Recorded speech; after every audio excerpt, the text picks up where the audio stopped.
نحمده ونصلی علی رسوله الکریم اما بعد فاعوذ باللہ من الشیطان الرجیم بسم اللہ الرحمن الرحیم۔ السلام علیکم ورحمۃ اللہ وبرکاتہ۔ میرے عزیز دوستو اور محترم بھائیوں، کیا حال ہیں؟ میں اللہ تعالیٰ سے امید کرتا ہوں کہ انشاءاللہ تعالیٰ آپ اللہ تعالیٰ کے فضل اور کرم سے خیر و عافیت سے ہوں گے۔ چینل اسلامک انفو ہب سے آپ کا اپنا بھائی عبدالرزاق ایک نئی ویڈیو کے ساتھ حاضر خدمت ہے، جس کا عنوان ہے شرک اصغر کسے کہتے ہیں؟ شرک اصغر سے کیا مراد ہے؟ اللہ کے پیارے نبی حضرت محمد صلی اللہ علیہ وآلہ وسلم نے صحابہ کرام کو ارشاد فرمایا کہ شرک اصغر سے بچو۔ تو صحابہ کرام رضی اللہ تعالی عنہم نے عرض کیا، یا رسول اللہ، شرک اصغر کیا ہوتا ہے؟ تو اللہ کے پیارے محبوب حضرت محمد صلی اللہ علیہ وآلہ وسلم نے فرمایا، الریا، یعنی کہ ریاکاری شرک اصغر ہے۔ ریاکاری کو شرک اصغر کہتے ہیں، یعنی کہ چھوٹا شرک۔ یہاں پہ یاد رہے کہ ایک ہوتا ہے شرک اکبر۔ اگر کوئی انسان شرک اکبر کرتا ہے، جیسے کہ حج ہے، نماز پڑھتا ہے، تو وہ لوگوں کو دکھانے کے لیے پڑھتا ہے، تو اس سے شرک اکبر کہتے ہیں۔ اور شرک اکبر کرنے والا دائرہ اسلام سے باہر چلا جاتا ہے، خارج ہو جاتا ہے، وہ مسلمان نہیں رہتا۔ اور شرک ایک بہت بڑا، بھاری اور عظیم جرم ہے، سنگین جرم ہے، جس کی معافی اللہ تعالیٰ فرماتا ہے کہ اس کی کوئی معافی نہیں۔ تو اس کے بعد ایک شرک اصغر ہوتا ہے۔ اس سے انسان گنہگار تو ضرور ہوتا ہے، اپنی عبادت کو ضائع کر بیٹھتا ہے، لیکن مسلمان ہی رہتا ہے، دائرہ اسلام سے خارج نہیں کیا جاتا۔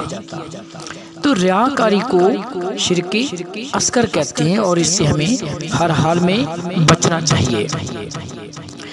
حضرت ابو سعید بن ابی فضالہ انصاری رضی اللہ تعالی عنہ فرماتے ہیں کہ میں نے رسول اللہ صلی اللہ علیہ وآلہ وسلم کو یہ ارشاد فرماتے ہوئے سنا، جب اللہ تعالی قیامت کے دن، جس کے آنے میں کوئی شک نہیں، وہ قیامت آ کے رہے گی، سب لوگوں کو جمع فرمائیں گے، تو ایک پکارنے والا پکارے گا، جس شخص نے اپنے کسی ایسے عمل میں، عبادت میں، جو اس نے اللہ تعالیٰ کے لیے کیا تھا، کسی اور کو بھی شریک کیا، تو وہ اس کا ثواب آج اسی دوسرے سے جا کر مانگ لے، اس کا معاوضہ، اس کی جزا اسی شخص سے جا کے مانگ لے جس کے لیے اس نے وہ عمل کیا تھا۔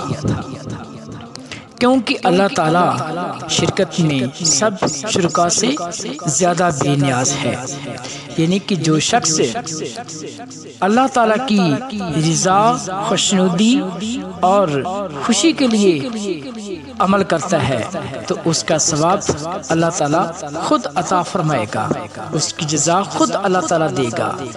اور جو شخص شرک اصغر کرتا رہا، ریاکاری کرتا رہا، لوگوں کو خوش کرنے کے لیے وہ اعمال کرتا رہا، تو اللہ تعالیٰ حشر والے دن فرمائے گا، جا کے انہی لوگوں سے جا کے اس کی جزا لے، اس کا بدلہ لے لے، اس کا انعام لے لے، جن لوگوں کو خوش کرنے کے لیے تو اس دنیا میں کرتا رہا تھا۔ اور شرک اصغر کرنے والا جو شخص ہے، اس کی جو مقبول عبادات ہوتی ہیں وہ بھی ضائع ہو جاتی ہیں۔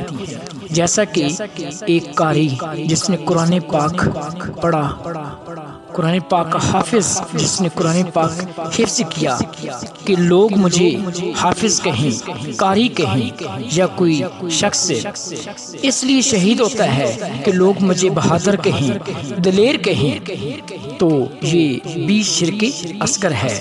تو مقبول یہ جو شہادت ہے، اس کا ثواب اور تمام عبادات کا ثواب وہ ضائع ہو جائے گا، اور یہ شخص جیسے کوئی سخی ہے سخاوت کرنے والا، اگر یہ ریاکاری کر بیٹھے تو انہی لوگوں سے جہنم بھڑکے گی، جہنم کی آگ انہی لوگوں سے بھڑکائی جائے گی۔ تو نبی کریم صلی اللہ علیہ وسلم نے بڑی اس کے بارے میں تاکید کی ہے کہ مجھے کوئی ڈر نہیں ہے کہ آپ شرک اکبر کریں گے، یعنی کہ سورج اور چاند کی عبادت کریں گے یا ایک اللہ واحد کو چھوڑ کے کسی اور کی عبادت کریں گے، لیکن مجھے تمہارے بارے میں سب سے زیادہ جس بات کا چیز کا خوف ہے وہ مجھے شرک اصغر کا ہے۔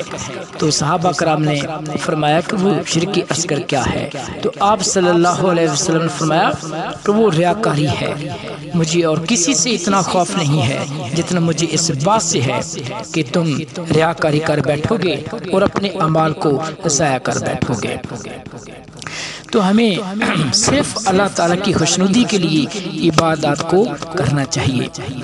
حضرت شداد بن اوس رضی اللہ تعالیٰ عنہ فرماتے ہیں کہ میں نے رسول اللہ صلی اللہ علیہ وآلہ وسلم کو یہ ارشاد فرماتے ہوئے سنا، جس نے دکھلاوے کے لیے نماز پڑھی، لوگوں کو خوش کرنے کے لیے نماز پڑھی، اس نے شرک کیا، اور یاد رہے یہ شرک اکبر ہے۔ جس نے دکھلاوے کے لیے روزہ رکھا اس نے بھی شرک کیا، اور جس نے دکھلاوے کے لیے صدقہ کیا اس نے بھی شرک کیا۔ یہ شرک اکبر ہے جس کی کوئی معافی نہیں جب تک کہ وہ توبہ نہ کر لے۔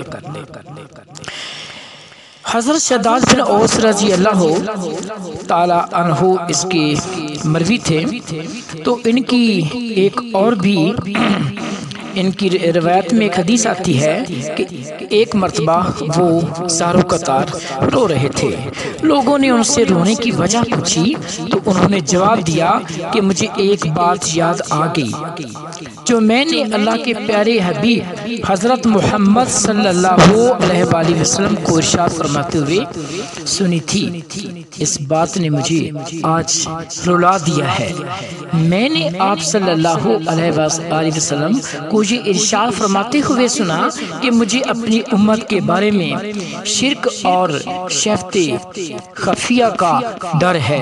حضرت شداد رضی اللہ تعالیٰ عنہ فرماتے ہیں کہ میں نے عرض کیا یا رسول اللہ، کیا آپ کے بعد آپ کی امت شرک میں مبتلا ہو جائے گی؟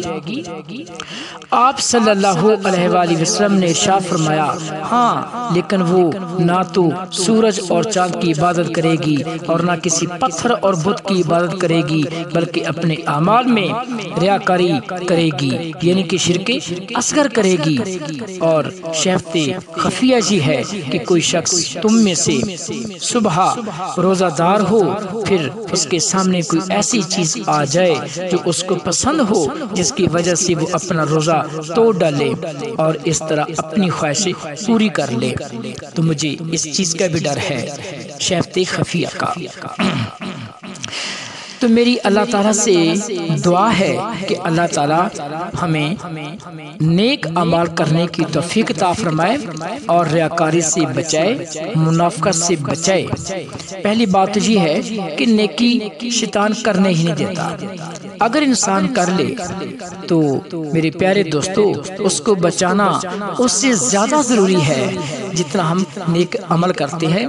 وہ تو ہم نے تھوڑی سی محنت کر کے نیک عمل کر لیا، لیکن اس کو بچانا ساری زندگی یہ بہت مشکل ہے، تو اس کو بچانا چاہیے، ورنہ یہاں پہ شہداء کیا، حافظ کیا، عالم کیا، سخی کیا، قاری کیا، وہ بھی جہنم میں جائیں گے اگر انہوں نے ریاکاری کی، شرک اصغر کیا۔